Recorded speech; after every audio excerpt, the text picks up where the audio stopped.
वाहिगुरु जी का खालसा, वाहिगुरु जी की फ़तेह। आज मैं सुन रहा था नितिन गडकरी जी को, जो अपने सड़कों के मंत्री भी हैं। और जी हिंदुस्तान पे कोई 6:30-7 बजे संडे है, घर में बैठे हैं, टीवी देख रहे हैं। किसानों के भी जो अभी चल रही है, जो इतनी किसान जो बॉर्डरों पे बैठे हैं वो भी देख रहे हैं। नितिन जी ने नितिन जी वो मंत्री हैं जिन्होंने हिंदुस्तान में काफ़ी सड़कें बनाई हैं। और कश्मीर से कन्याकुमारी यदि कोई सड़क के मार्ग से जाए तो मेरा ख्याल है प्लेन से भी ज़्यादा टोल टैक्स देने पड़ेंगे। प्लेन का किराया कम होगा और टैक्स सड़कों पे ज़्यादा लगेंगे।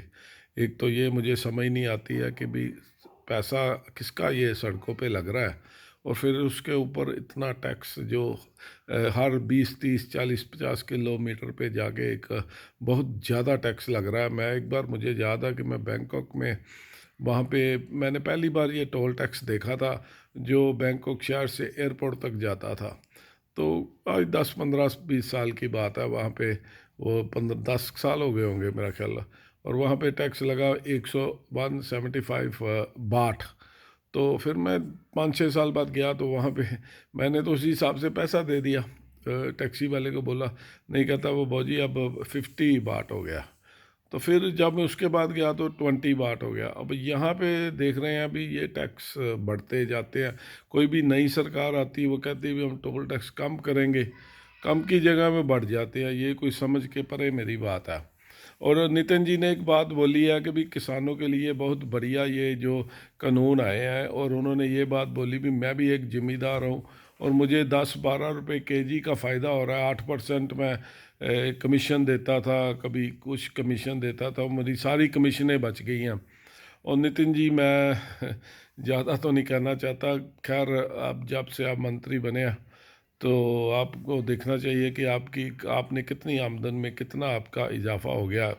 और ये जो किसान बैठे हुए हैं ना, जो अपना बॉर्डरों पे, और ये वही किसान है, 2, 3, 4, 5 किले वाले किसान है। बड़े किसान जो है वो तो अपनी जो उपज आती है उसको होल्ड करते हैं और आराम से वो बेचते हैं। और ये जो छोटे किसान हैं, इनके पास इतना पैसा नहीं होता, ना इनके पास साधन है, ना इनके पास, इनके तो घर ही छोटे छोटे घर हैं जो जहाँ पे ये रहते हैं। इतने बड़े इनके कोई स्टोरेज भंडारण करने की बात जगह नहीं है।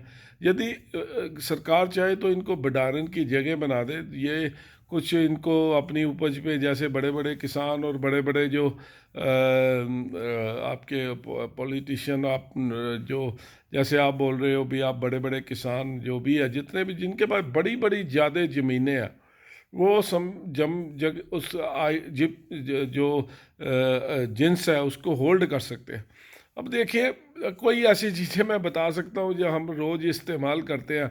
एक छोटा इलायची है, इलायची हरी जिसको हम बोलते हैं, वो 6,000 किलो रेट, इंडिया की पैदावार भी बहुत बड़ी पैदावार है।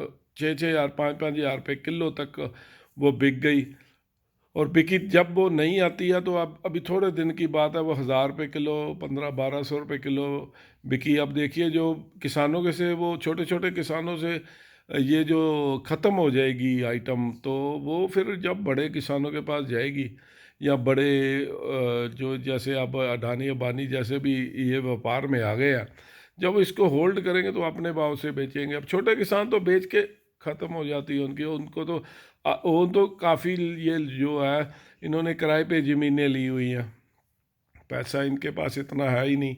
जितनी उपज आती है ये अपनी उसकी उपज को जल्दी से जल्दी बेचने की कोशिश करते हो। जब ये जब ख़त्म हो जाती है ना बेच के, तो फिर मार्केटों में तेज़ी आती है, मार्केट अप हो जाती है। जो बड़े होल्डिंग करने वाले लोग हैं वो होल्ड करते हैं मालों को।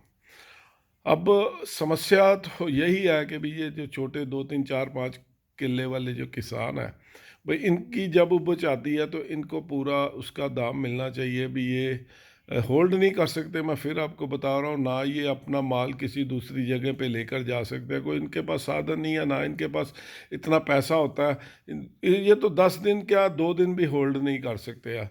समस्या यही है, समस्या को कोई समझ नहीं रहा। आपको भी आप बोल रहे हैं अभी मेरा फ़ायदा हो रहा है, तो आप बड़े किसानों का ही फ़ायदा, बड़े ज़िमींदार, मैंने फिर बोला कि किसान और ज़िमींदार में फ़र्क है। ज़िमींदार बड़े ज़िमींदार ज़्यादा ज़मीनों वाले जो हैं, तो ये तो कुछ ना कुछ तो मसला इसका सोचना पड़ेगा।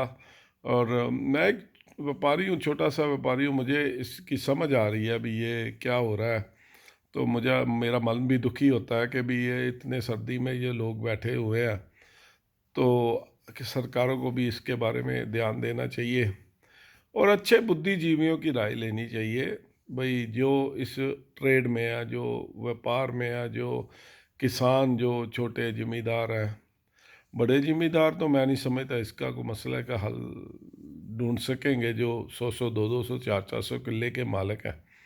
ये तो छोटे मिडिल क्लास किसान और मिडिल क्लास व्यापारी को बिठाना पड़ेगा, तो भी तभी ये समस्या हल हो सकती है। बाकी हो सकता है मैं गलत हूँ, तो कृपया क्षमा कर देना। यदि आप समझो भी मैं गलत बोल रहा हूँ तो क्षमा कर देना, मेहरबानी।